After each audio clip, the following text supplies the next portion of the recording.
मनमाड येथील ईदगाह परिसरात काल मध्यरात्री एका तरुणाची धारदार शस्त्राने वार करून हत्या करण्यात आली आहे. सुदर्शन सूरज चव्हाण असे मृत तरुणाचे नाव असून या घटनेमुळे संपूर्ण परिसरात भीतीचे आणि तणावाचे वातावरण निर्माण झाले आहे. घटनेची माहिती मिळताच पोलिसांनी घटनास्थळी धाव घेऊन पाहणी केली व काही संशयितांना अटक केली आहे.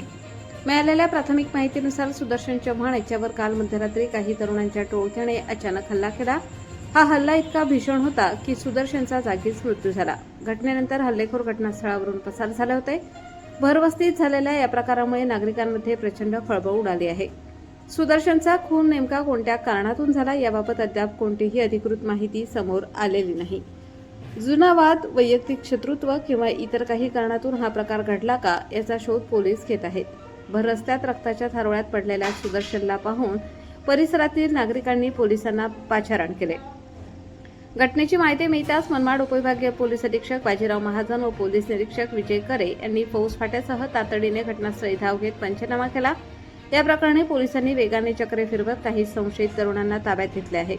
त्यांची कसून चौकशी सुरू असून या गुन्ह्यात आणखी किती जणांचा सहभाग आहे याचा तपास पोलीस करत आहेत.